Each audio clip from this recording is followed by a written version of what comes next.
Help support this channel and get early access to videos plus exclusive content and patrons-only live discussions by becoming a member at patreon.com/BrucePoinsett. Dave, thank you for joining me today. Yeah, thanks for having me. Absolutely. We were talking offline how I was reading a piece you did called Crisis in Perfect Weather. We were just kind of talking about just like dealing with self-doubt in particular, but just that I don't know, it just like it just resonated with me, not just because self-doubt is like a constant thing, but then also just a lot of like professional weirdness That's real. that's just happening right now, and all that factors in. But anyways, to that point, again, like I said, thank you for joining and being willing to kind of just talk about the working artist experience. And you operate across a number of different mediums like painting, poetry, fiction. And I'm curious, as far as like, if you had like a first if any one of these things was like I want to say like a first love, but like I don't know, like what artistic medium kind of came into your life first, out of curiosity? Dancing. Dancing. Yeah, Oh. yeah. So movement, performance. When I was really young, long time ago, I wanted to be a jazz dancer and a ballerina, a ballet dancer. So due to life circumstances, wasn't able to do that, but movement is still a large part of my practice. It's not one that I publicize often, but yeah, it is where I get my I can't think anymore. I guess it's time to move. Yeah. That's interesting, as far as even just talking about like what mediums, what practices we publicize, what we're known for, but like all the different things that kind of like go into it. You actually talk a little bit more about like how that dancing background kind of like factors into your different practices. Since I'm not like, I guess you would say, professionally trained in any sort of like dance, a lot of the dancing that I do is really intuitive. And so that goes into like my visual practice. Is I generally do not start a painting with like a drawing, or I generally do not go into it with like, I know these lines are going to go here. It's a very intuitive process with like my visual work, and I feel like that's carried over from like how I kind of like listen to music and move my body or respond to whatever music is happening. And so it's more of a response, almost like a call and response between like what I'm receiving from the outside world or music or feelings, and that's being channeled into my work. And so that also comes into my poetry as well. My poetry, I do like it to be very body centered, or like, I have these like high thoughts, like you're just talking about Crisis in Perfect Weather, about like self-doubt. Well, yes, there is, self-doubt happens, but where do you feel it in your body? So that's kind of like, oh, it's like this knot, it's like this thing, and then I've got these thoughts and all this pressure that happens, and that pressure, is kind of stuck. And so that's kind of how I approach my poetics as well. And then that carries over into my fiction. Yeah, I like how you described just like the focus on the body, and to that point about the piece Crisis in Perfect Weather, where you're talking about just like moisture prickles behind our tired eyes, like, again, I don't know, in that in this, well, my own space of just self-doubt and exhaustion. Just like when I look at read these descriptions, it's just like, felt that. I definitely felt that. Also, sometimes you just need a good cry. Yeah, yeah, yeah. Uh, yeah. To that point about with actually, yeah. Let's go go back to the visual aspect, and painting in particular. you talk a little bit more about like you mentioned your process, but like what is the process you take into painting any, well actually I shouldn't say painting any project, like if it's because some pieces you do are commission, some pieces you do for yourself, like one, like how's the process, what does the process look like and how does it differ depending on like the situation? Um, well, I'm not accepting commissions right now. Um, I actually stopped accepting commissions in 2020, uh, just because I realized I was really good at like figuring out what people wanted and delivering it, and I was less good about figuring out what I wanted to present visually. Um, so I stopped accepting commissions for that reason, just to kind of figure out, well, what is my like intuitive, uh, what is my, I guess for lack of a better word, what is my style? Like, what is the thing that I want to create? Like, what is speaking to me? What, when I put pen or brush to paper, what is calling me to work with it? And so with commissions, when I was doing them, it was a lot of, oh, I want this in this particular style. I was like, all right, I can do that. I can deliver that. Or it's like, we need something really vibrant and, you know, want to have it look this way off of this style. I'm like, all right, I can do that. So it's really easy to just kind of like take these different styles. And one of my murals, which is on off of Stark in Montevilla, where they have their farmers market. It's on, it's like a 60s 6-foot wall. Basically, it's just like a story of creation with Nana Baluku and how she's kind of like related to the earth and what grows there, but doesn't really like pay attention to the people. She's like, here's the land, y'all. So it's like there's like I'm able to like insert certain things into commission work that's like a part of me or part of what I'm interested in, but a lot of it is more so of like people just tell me what they want and then I just deliver it.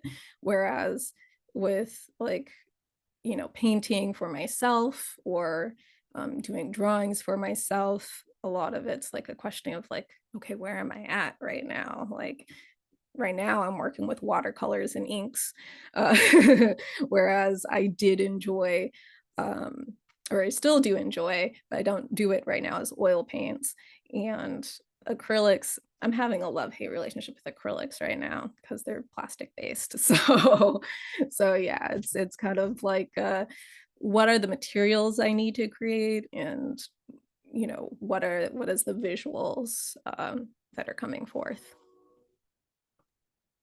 And with just kind of like the decision to move away from commissions, is do you feel like that's something that you don't see yourself doing for the foreseeable future, or is it just kind of like right now where you're talking about like I'm like finding what I want to do, what I need to say, what I want to say? I feel like the commissions are still an option in the future. I'm not gonna like cut off that option for myself, but it's definitely, I want a commission to be like, okay, here are some of the things that I've done in the past. Are you wanting to something that I am like used to, like I will create from me, or are you trying to like layer over a different style on top of it? So that's kind of like where I want to have enough work to be like, this is the plethora of what I can do, and I can take the styles that I've done and make it into something new for you, rather than you telling me like, oh, I want something Mondrian related, or Mondrian. Yeah, I think that's the dude's name. So yeah. Yeah, no, I just kind of relate that to it. At least with my writing over the years, there was a up until probably more recently, like a lot of people, even though I worked at a newspaper, when like organizations would reach out, they'd be like, "Hey, I saw your blog and all the wild twists and turns that took," but then like they're asking for something very, again, very specific and Mhm. kind of similar to what you're saying. Like I know, I feel like I had to like figure out this point. Okay, like what are people asking for? How do I deliver? How do I deliver that? You know, and get paid and you know do the thing. But it was always like just the contrast between what people like, what would drive people to like seek me out versus what they were asking for was always just, it's always fascinating, you know? Yeah, it's almost like there's a disconnect of like, we know what you can do, but we want this thing. And like people again, like people would seek you out for like stuff that actually would like push lines and like actually, you know, do things, but then ask for again just stuff that doesn't. And I get why, but also again, it's just yeah, again, just the juxtaposition is fascinating. It's Yeah. fascinating. Uh yeah, so let's talk a little bit more about writing though. Here's did poetry or fiction come first? That's a hard one. And it's a hard one because I've always considered myself a storyteller, mostly because I am an older sibling. And so I have younger siblings where I would tell like these really long-winded, like bedtime stories that really had no direction just to get them to go to sleep. But so it's like definitely a storyteller. But the first thing that I wrote and was proud of was a poem about a bird that I watched die underneath a truck. And at the time, when I showed it to, an adult in my life, they're like, that's it. And then I was really discouraged. So I didn't return to writing until much later in life. Yeah. Oh, dang. That's uh discouraging, but I'm curious as far as like, you know, after you say like you didn't return to poetry much later in life, what brought you back?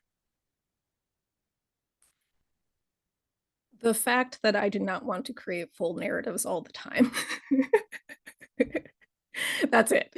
And also there's a way to kind of hyper fixate or focus on a subject in poetry that doesn't quite doesn't or I would say I don't see it in fiction. Like fiction, there's usually something that's like is a focus, is a theme, and it carries throughout the entire work. There's beginning, middle, and end. With poetry, there doesn't really have to be like a resolution to it. And so I feel like my love of poetry is like there is no resolution. Sometimes there can be, but there's not that point to have a resolution, which is really freeing.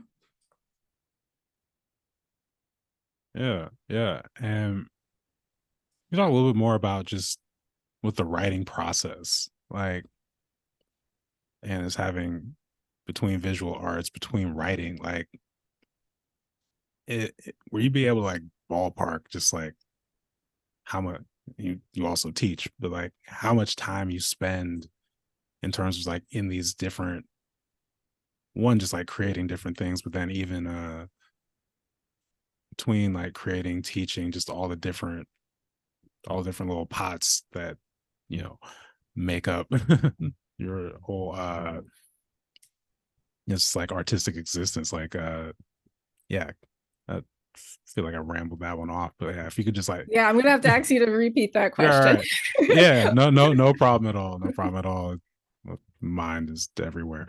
Yeah, if you were just had to like break it down as far as like how much time is spent painting versus how much time is spent writing poetry versus how much time is spent on fiction versus how much time is spent on teaching versus, I imagine there's marketing and admin just to like tie everything together. Could you even I guess like guesstimate that? I don't think I can guesstimate that. Um, let's see. How do I want to describe these blocks of time?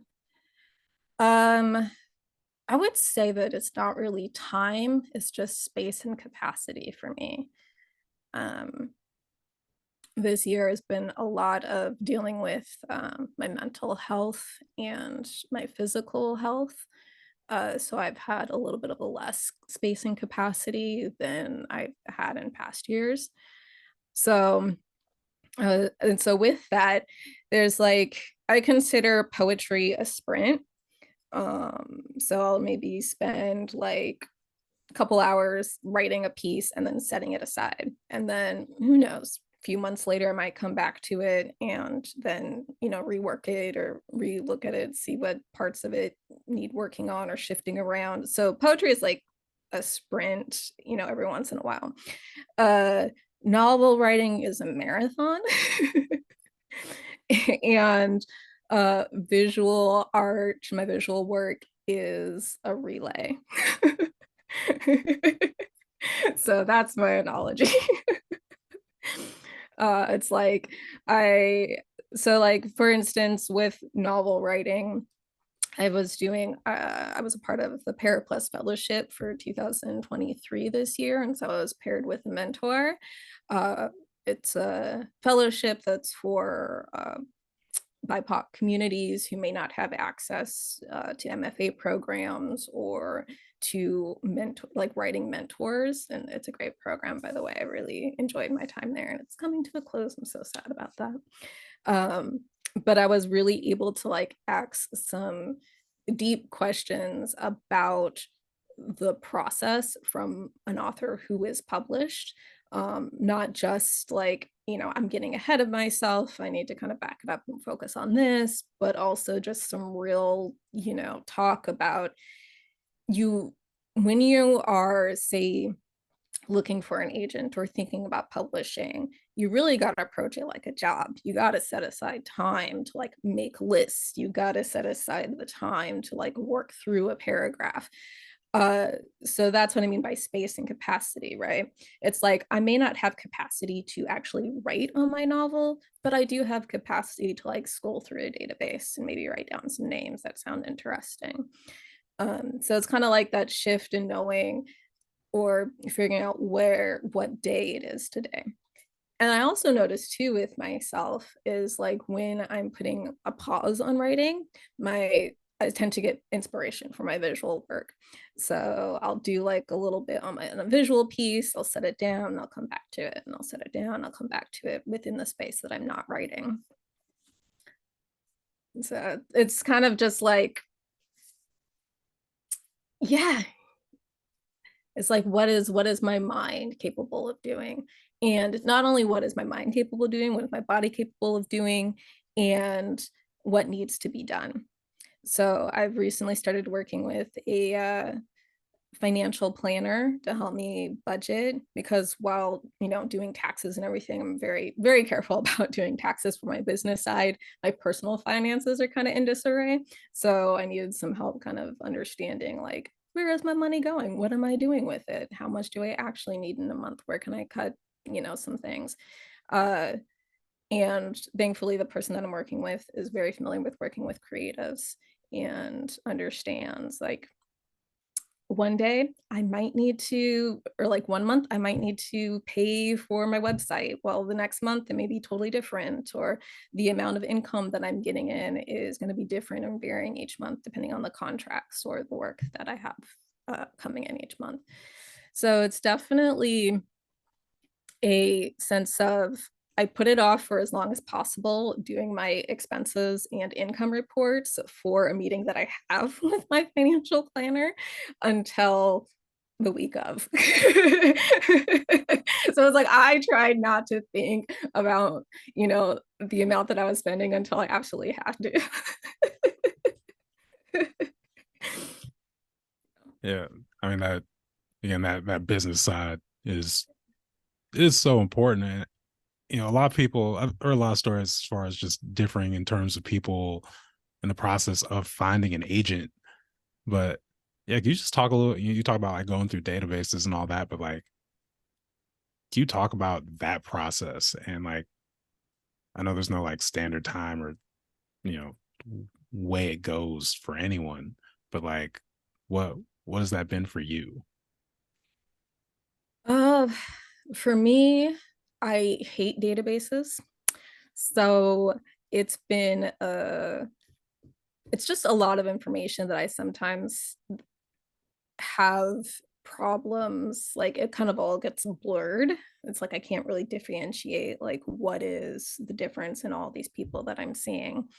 And I have lists of agents. I've not yet reached out to anyone, but a part of the process of reaching out to them is also writing like an introductory letter of like your novel, of your, book, if it's a memoir or, whatever. You don't actually need an agent to print a book of poetry. So poets out there, don't have to worry about getting an agent. You can actually literally send these to contests or send these to like university publishers or small presses, and can get a book of poetry published if it's selected. So you don't need an agent for that. If you're wanting to get into a mid-level or one of the big five publishing houses, they usually only work through agents. So if you go through like a small independent publisher, you don't necessarily need an agent. I know that I'm not a good negotiator or know the ins and outs of things in regarding to publishing. And so I personally am going the agent route. So what that looks like in going through these databases is you're basically going through all the A's, you're going through all the B's, and it's really feelings. It's like dating. It's like, oh, this person has some things, but they're not really agenting the type of work that I do. They're not agenting or like the way that they've worded their profile doesn't feel right, or maybe there's nothing there. So you'll pass on those, and then you'll kind of mark down the ones that, yeah, I kind of like this person, I kind of like what they've represented, and like their genre is my genre, those sorts of things. So it's like scrolling through a dating profile, which I absolutely hate as well. It's a Yeah, lot of like, oh, I've got to do this type of work. yeah. No, that sounds I've not I've not done the agent search, but yeah, as soon as you talk about like, yeah, it's like going through a dating profile. It's like, oh, that's I can only imagine it's the energy, because like again, you're trying to publish stuff that you've already put so much energy just into writing itself, and looking for the people who could possibly elevate that, but then it's a list. It's here's what we do, here's who I am, here's possibly all my blind spots out loud, or not all my blind spots out loud. You're gonna have to guess. Like, Yeah, and even with agents, sometimes agents will like, I've heard this secondhand, so this is not my experience. Sometimes agents will work with you on your manuscript, and then it'll turn out that they don't have the same vision for your manuscript that you do, and then you have to break up with them. So it's like there's a bit of you really need to know like what you want from your work and who you want to represent your work. And you kind of have to be really solid in that too. You can't be like, well, they're okay. I've worked with them for like a couple months and we seem to be getting along. No, it has to be like, I trust this person with my work. And we meet at a certain point in this work. If there's anything that's not meeting or anything that's not working, you're gonna have to end it. So that's hard and fast rules that I've heard from other people that I'm also keeping in mind. yeah, again, also sounds just kind of treacherous, but it is the business, right? Yeah.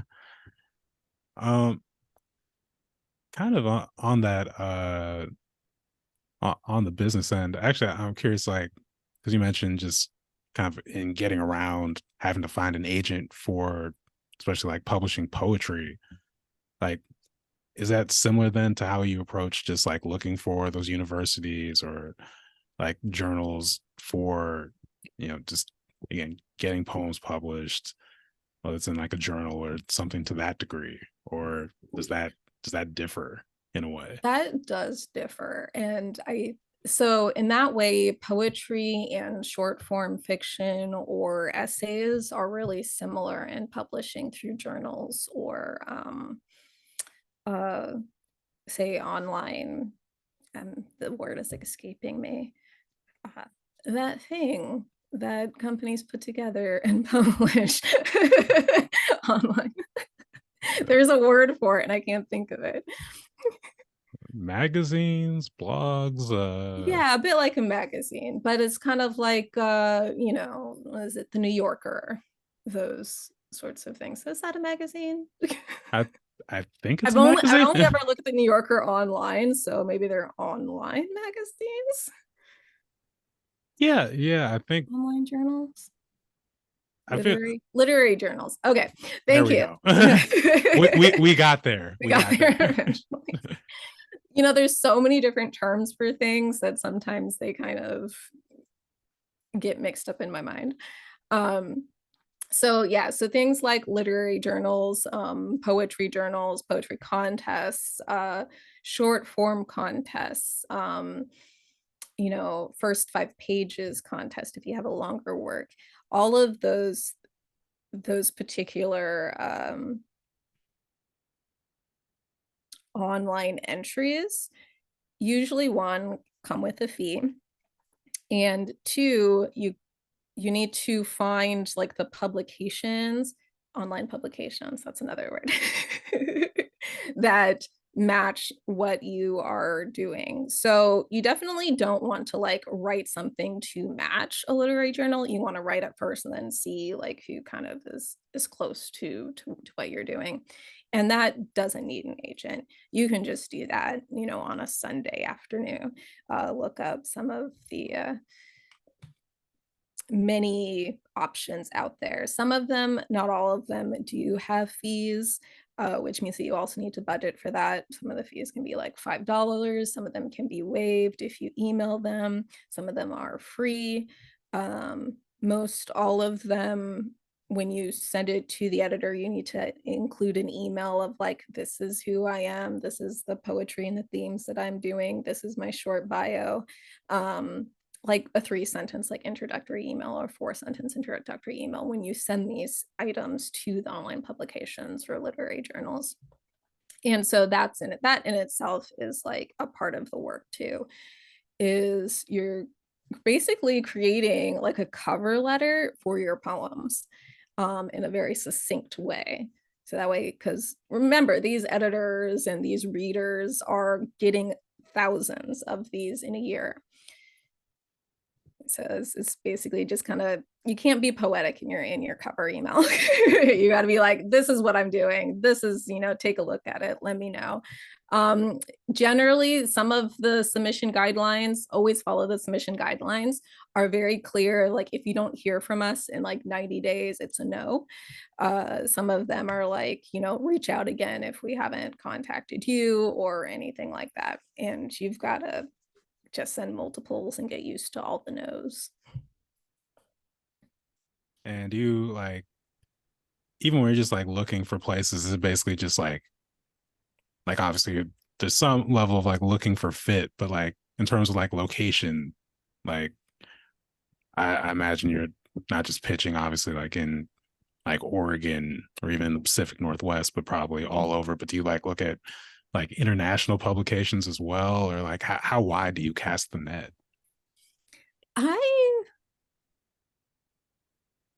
I cast my net to wherever fits, if that makes sense. If it's international, it's international.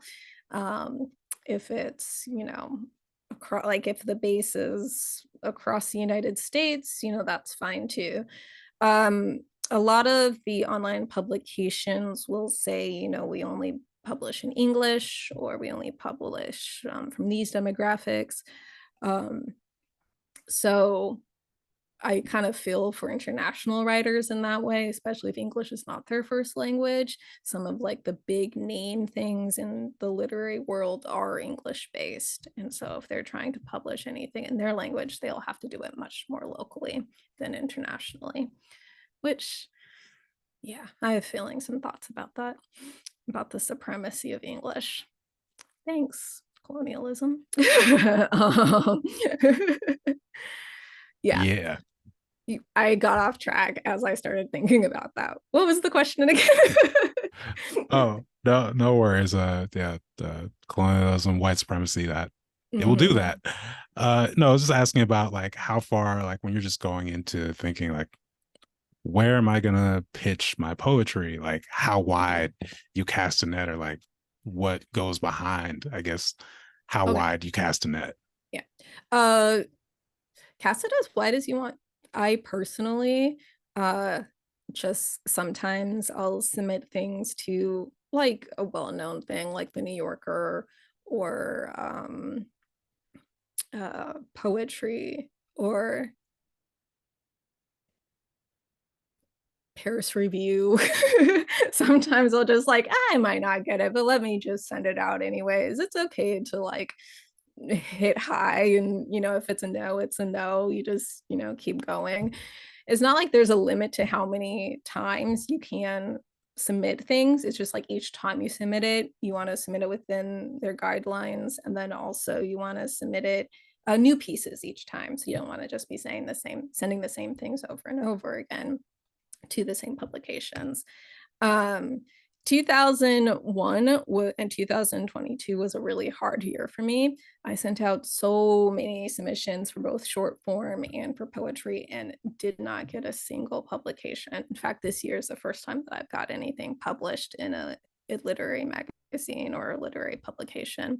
And that's with corporeal writing, where you're reading my corporeal writings online publication, which is Cora, is where I have 4 pieces published with them. And that's the first time I've actually been published in like an online publication. And so it's like I definitely have submitted things, and then I'll get some feedback of like it's definitely a no. Sometimes it's like it's pretty good, and it's just not what we're looking for now, but here's some other publications to look at. So you can get like a soft no, you can get really hard no's, and then you can get a yes. And so in like all of the publications and all of the shots that I was shooting, I only got one.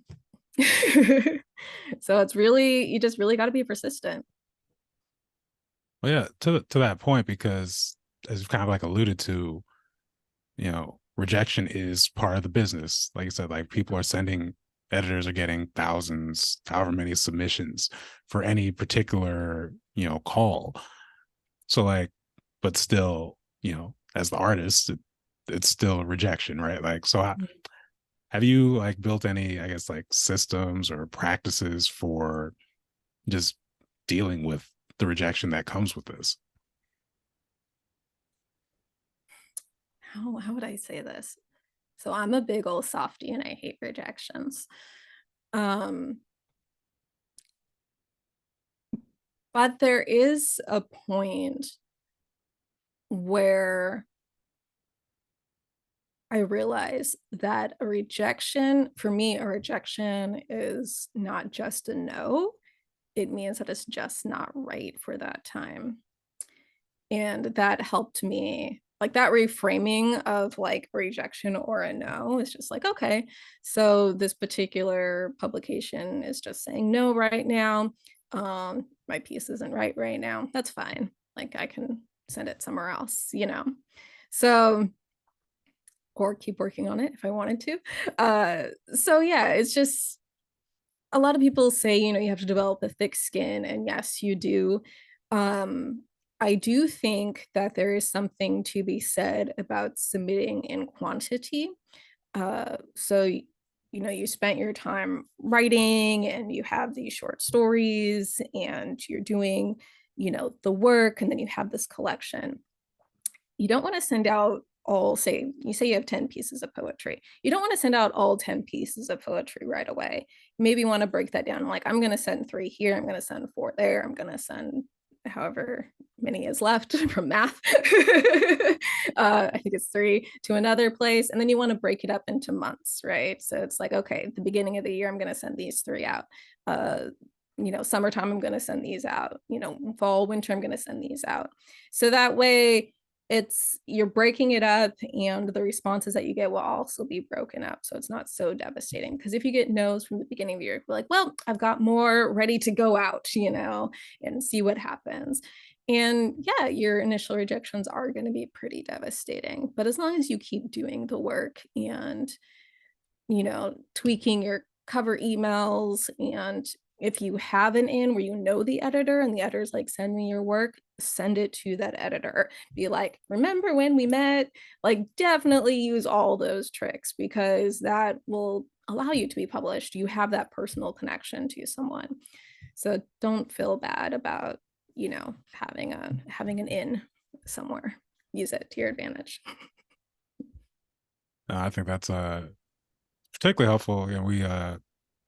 We connected through a literary arts writers in schools program, and so we work with students, and that's one of the, in addition to every teacher's like, please get them to take editing seriously. Also, just that kind of like you said, like developing, whether it be that thick skin, but just that ability to, how'd you say it, like reframe, kind of you know just look differently at like how you deal with the rejections, or as you said, like it's just not the right time for this, and being able to understand that is, I think, critical. Yeah. um to that point about teaching, I'm curious, like what got you into teaching? Was it uh actually, never mind me guessing what it was. Yeah, can you just talk about like what that process has been, what that journey has been? I never considered myself a teacher. Um, but I do like to share what I know. And I like to be in community where I'm learning and sharing like knowledge. So anytime, like that's the title that we put to it, we're like teaching artists, we're teaching writing. And I don't really consider it teaching because the students most of the time already know. Like if they've read anything, they kind of already know how to write. It's more so just like a guiding process because I'm not trying to teach them their voice. They already know their voice. I'm just kind of like guiding that process. So I think that's how I initially approached uh, any sort of teaching process. I used to work in an after school program with elementary grade students. And the funnest part of doing projects, we did visual work. The funnest part of doing like visual work is literally just saying, okay, here are the materials. What are you going to come up with? And then being like, how do you want this to look? Like we can work on making this better. And that was really, really fun. I really, really enjoyed that bit. And so that love kind of carried over into, answering an ad through literary arts about, needing teaching artists. And I literally was thinking, yeah, I can do that. I already did it with like really young kids. I think I can do it with high schoolers. And um I just kind of was like, again, just was like, let me try this. And they were really impressed with the work that I sent in and my interview. And then I was doing it. And quite honestly, I jumped into the deep end because not only did I not go through like their burn in period with like apprenticeship, I did not have any like pedagogical knowledge, or how do you say that word? Um, Pedagogy knowledge. Which that's a big fancy word for saying teaching knowledge. uh, I did not have that. And so I basically had to learn on the job of like, oh, how do you scaffold lessons? How do you build these up so that way, when you're giving out terms that the kids all know, but in putting it into like terms that, is in the literary world, like how do you build that and how do you give them the confidence to use those particular strategies? So that was definitely a learning curve for me. And then also is in the middle of the pandemic. My first class was the end of 2020. And it was also trying to teach on Zoom, talking into the void. So yeah, that's how I got into teaching. And I would say too, of like, I have an aunt and uncle who are teachers in New York, and I spent one day with my aunt as just to like help her out that day. And I was so tired. I wasn't even the one teaching. I was just in the room to like help lift things and like move things around. And I was so tired. So I knew that I could not be a full-time teacher. I had to be like a guest teacher of like, I'm going to classroom for an hour and a half, an hour, and I'm done, y'all. I feel that I feel like we kind of got into, because like I also my entry into teaching or being a teaching artist is also through literary arts in the same program. I mean, I guess I was lucky enough to come in, I want to say like a year before. Mhm. So I was able to get, a couple terms pre-pandemic. So I can't, the idea of just like starting in that space of like literally talking to the void, you know, talking to this classroom of students who It was may or may intense. not It be was very there. intense. you know, that was wild. But then also interesting, a similarity, because I like how you talk about one having family in education as well. Like my mom worked in Portland public schools for you know decades, and in New Jersey before that. And then my dad also does teaching at PCC. But so I remember just being around school environments. But then also yeah, I was also working with so yeah, I was working with smart reading, or not working, but volunteering with smart reading before any of this. And it's just reading, reading with kindergartners, reading with grade schoolers, just working. Yeah. And it's interesting because like you end up thinking about some of, at least in my case, I feel like I end up thinking about some of this stuff and like the lessons I didn't realize were lessons from that Mhm. day. But like going from working again with kindergartners, grade schoolers, to working with mostly high schoolers, or now also like doing middle school stuff, and like how you do those lessons or how you structure those activities. Like the younger students are, it's like the more there's an emphasis on movement. Mhm. You need movement. And like, so even in like a high school setting where it's like, okay, you could get away with less of that, but then you see in these classes where it's like, oh no, we need to You need to get need to up and like yeah, shake or something. yeah, right. I definitely always, in my classes, I, as a transition, I either have them get up and shake or stretch before we go into the next one. And then I also do this exercise called daydreaming, which is basically like close your eyes for 2 to 5 minutes and don't do anything. Like I'm giving you permission not to do anything. And then after like the first maybe 2 or 3 classes, the students start actually like asking for more time. Like, can we have 7 minutes? Can we have 10 minutes? I'm really tired today.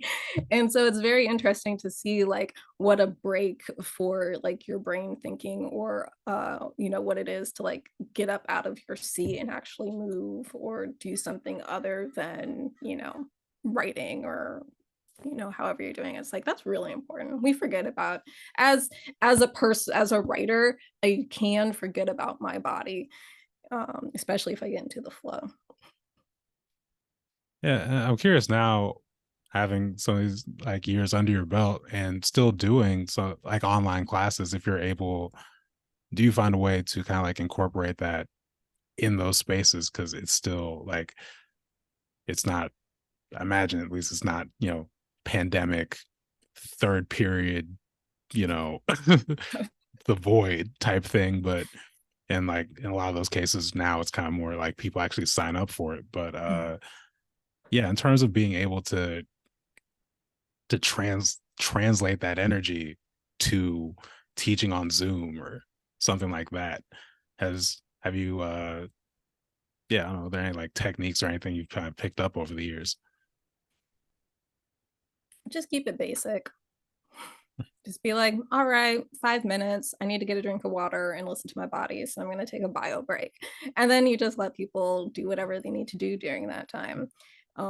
Like I think modeling that and making it as simple as possible. Like I don't think you should tell them what to do within that time, but just know that it's available to them, that they can move or get up or stretch, and just be like, all right, we're going to stretch, or I'm going to stretch. Feel free to do it or not, because not everybody's body is the same, or you can move it the same.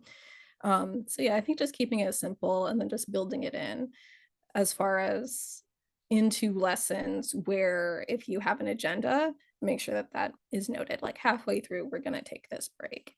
I think that also helps for attention span too. Right, right. And moving to, well, I guess back to like the business end. Yeah. You talk a little bit about just like how marketing factors into, I guess, everything, honestly. But I yeah. was just talking with someone about how much I hate marketing. I realize I have a lot of hates when it comes to like not actually doing the creative thing. Um, so marketing, I would say it's not that I hate it, it's just really hard for me. And so I translate that into the word hate. Um, Marketing is just really challenging because I would rather just be like, here's my work, it speaks for myself. But you kind of do have to, let people know when things are happening. You kind of have to let them know, like, oh, my studio is having a sale, or I'm having a sale, and here's where you can find my work. Um, I have help with my website, which is currently under construction. Uh, but I do have help with that because I'm not website savvy. Uh, but I do like have an artistic eye, so I know I pick out all the colors and the fonts and the pictures that I want. But how to like put it all together is I'm not quite versed in that, so I do have help with that. So that's a bit of marketing. If you're not good at something, find somebody who is. And then my sibling is also one of my siblings is also very much of like, you should send everything that you're doing to me and I'll let people know. I'm like, great, I'm gonna do that. Have I done it yet? No. Because I also realized that you need to take pictures of your work so they can post it and share it. So there's lots of different elements to like marketing and sharing your work that I am still working on and still learning. um, I would say one, if you are an artist or a writer, a visual artist or a writer, having a place where people can find you is really important. So if you don't have a website, then be active on your Instagram. If you don't have an Instagram or a website and you have a blog, be relatively active on it. So that way people can find you and find your work. Unfortunately, this is the thing the world that we live in where having an online presence is not something that just strangers or fans of your work will access. It's also where people who might be able to offer you a job or where agents will look at and see what you've done. So having that presence is also a bit of like marketing yourself as well. And yeah, if you can figure out like how to present your work in a fun way, use it. Like do that thing. Because that is also shows that you are enjoying the work. So I tend not to do process photos, but when I do process photos, I'm also like, ooh, this is really fun. I kind of like this. Do I remember all the time? No, because it's a relay. I set it down and I come back to it and just get right in. Yeah. And I would also say too, when it comes to poetry and writing itself, so like any like short form writing, I would also be very careful in fiction about what you're posting online, because if you say post a poem on your blog, it's considered published, and people in literary magazines will not accept it because it's already been published. So you do want to be very careful. So say for instance you have a throwaway poem that you don't really care about getting out there, you can post that to like your blog or your website or like an online writing sample, but do not send that to a literary magazine or a poetry contest or anything like that, because they won't accept it.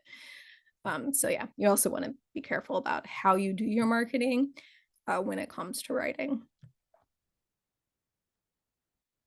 Yeah, yeah. And so you talked about just kind of like showing people, especially with like process photos, like kind of just like conveying as for lack of better terms, like the fun of it, um, and work and or the fun of like creating. And I feel like, yeah, that's just the balance of marketing. Cause like I said, like the main goal is like let people know this thing is happening, let people know this piece is out, let people know how they can engage with it. And it's like certain just, you know, pretty straightforward things. But when it comes to, because we're all, I don't know, I remember going through a digital marketing kind of a cohort Mhm. type thing a few years ago. And it's like we all kind of like there's all the same things they like that are important, but like very much like templates almost that, you know, we kind of like learn, use, you know, like, yes, get your website together. Do you have your email list together? You know, do you have your social media handles? Are you, like you said, do you have a place people can find you? But then the trick is always like, how do you organically tell people about what you do? You know, like algorithms, especially for like if you're on like IG or something, like algorithms are not friendly to flyers and, you know, anything anything that can resemble like traditional marketing. So how do you show yourself? And even just quick aside, uh, some of the things that get like flagged for this looks like branded content are interesting. Like Mhm. that's a whole other story. But Yeah. I remember just like, yeah, just posting about the genocide in Gaza, and like that got flagged. And I was like, where's the marketing? Well, how does this Right. look like who for what? How? I'm like beyond just like that's problematic. I was like genuinely curious. But again, that's a whole other aside. Yeah. Um yeah. Uh It has been very interesting, you know, during this time. Like, for instance, in 2020 with, you know, the murder of George Floyd and Breonna Taylor, and then the protests that happened. Um, After that point, I realized I can no longer paint or draw bodies. So I just haven't been. Most of my visual work has been more plant based or land based or watery, you know, foliage based like coral or seaweed or things like that. I realized I'm just not able to draw human forms because in the past I would draw, you know, black people in like portraits and bodies and things like that. I'm just not able to right now. So it's very similar in the fact of like your creative processes are affected by what's affecting the world. And, you know, with the genocide in Gaza, I haven't been able to write, but my creative process was to actually set my manuscript on fire because, like, literally set it on fire because I needed that. I needed some sort of like, I'm moving in a direction, but I don't have words for it right now. And that's also okay. So, you know, to be like ideas like flagging things, like who knows what's up with that? But yeah, creative processes do change and what you show online will change depending on how engaged you are with the world or what your creative process is. I'm just curious as far as like when sort of like these collective traumatic moments, for lack of better terms, kind of like affect the creative process. And specifically when like, you know, I'm not able to write at this time, I'm just not able to paint at this time. Like, is it coming from a space of like as the traumatic event or continuation of traumatic events itself? Is it like the way people respond to the art or the way people might respond to the art? I asked just because I've been thinking, especially post like 2020, and you know, I'm in Oregon. I'm not I'm not new to like white consumption, Mhm. no matter what I'm talking about. But like I just I spent a lot of time thinking about like not just like what is it like most importantly like what is it I'm trying to say, what is it I'm trying to do, but always in the back of my mind is like again, no matter what the subject is, no matter who the desired audience is, it's probably going to be consumed by a majority white audience. And like, what is that going to look like? And it's so it's just like always factoring into my mind. But yeah, I'm just curious, like when you talk about just like these things kind of like stopping a process or kind of like halting uh a practice for a moment, like does that factor in, or what factors behind that? I've never thought about the fact of who's going to be consuming it or who's it like, I know who my audience is, and for me, my audience is whoever it speaks to. My community is gonna be my first audience. Whoever is in my community is who I consider when I create work. Um, it does include some white people. I am half my family is white, and they're a part of my community. So it's kind of like, um, the the body thing, I think, was definitely a part of why I can't do it anymore. Um, the consumption of Black bodies, even by the Black American community, and like the beauty of them. And I appreciate people who do like lean into that of like, here we are strong. I just am not able to do that because I also know who's gazing at it. And I would say that that particular bit is affecting me, um of like who the gaze is. I would say for writing,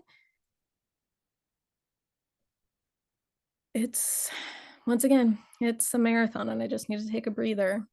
Um, the occupying Israeli army that's in Palestine right now, and,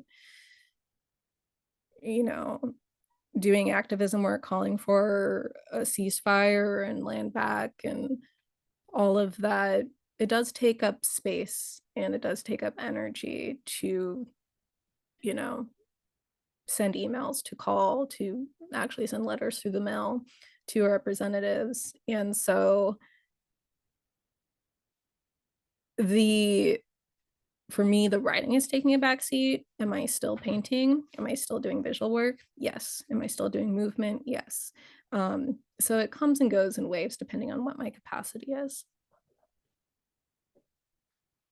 Yeah. And just a final note on just like stuff around like consumption of bodies, Mm, particular, because again, that's definitely something I was thinking about a lot, since, but like especially in 2020, and this idea of, well, I guess it's always just the theme of like Black life and consumption of Black life, or consumption of the depictions of Black life mhm. in America, where it's around Black bodies or Black death. I think specifically was the thing that just, there's always this conversation around, oh, there's these grants and these positions that are being made available that, as we've learned later, were in a lot of cases temporarily available in response to Black death. What does that mean? Even with the genocide now, like it's just like watching a lot of people legislate, legislate, legislating. I can talk horrific and dehumanizing question without actually asking the question, but it keeps coming back to, if you break it all down and people talk about numbers, like, okay, fine. So how many Palestinian lives are worth one Israeli life? Because that seems to be what we are legislating in public in the midst of a genocide. It's a horrible, again, a horrific, awful, dehumanizing question to ask, but that's what's literally happening. And what does that mean in regards to, well, I shouldn't say what does that mean. There's a whole other question about how people are being responded to, Yeah. just trying to like speak out about that, and just like the chilling silencing that's happening legally and otherwise. Again, theme of America, theme of colonialism and white supremacy, but all Yeah. that's happening now and how it affects our work, how it affects, people really getting fired from jobs in ways that are very Telling and so, not shocking, unfortunately for me. mhm. Um, but also it's like, damn, we still haven't we're still not at a place where we can like speak truth and, have a livelihood. um yeah, so like, IG shadow banning and stuff like that is a real thing. um Normally when I post to my stories, I get about maybe 40 or 50 views. It's not like a whole lot, but that's good for me. And, when I decided to consciously make the decision that I'm going to say where I stand on this genocide, it's been like half that, even less some days. So, yeah, the engagement with what I put out on to some of these has lessened, and I'm okay with that. I'm okay with that because I feel solid in where I stand. I'm against genocide. And also, I'm solid in my creative practice. And that's what's going to carry me through. Yeah, again, we're in, like I said, not surprising because I've seen this movie before. It's literally history repeating itself. Like I was thinking about it earlier today, where it's just like I keep reflecting on like junior high and high school, Bush Cheney era, Mm, and like there's some parts of like what's happening right now that are actually more intense, which is wild to think about. But we still haven't, like, they were bombing Al Jazeera, literally yeah. at that time. It's like I remember growing up with that. I remember growing up with every bit of messaging, like the same way, people for Portland will do an ad right now. Is like the way Al Jazeera was depicted is like flames, red eyes, terrorist news network when I was growing up. And that was just like a normal thing in Hmm. US media. And it's like they haven't gotten fully there yet, but it's coming. It, Hmm. you know, and yeah, again, like you said, like it also affects engagement, affects these things, but yeah, it's also I don't know, you feel, like you said, just resolute in one. Like it's weird that standing against genocide and ethnic cleansing is controversial, but okay. Be controversial then. I have no hesitancy in being controversial there. One would think no one should, but again, we're in these times. Yeah, Day, thank you again for just being generous with your time and insights today. Before I let you go, I like to make sure I ask all my interviews with this project, just like in the wide world of art, whether it be locally, nationally, internationally, what is something that you are not working on that's exciting or inspiring you?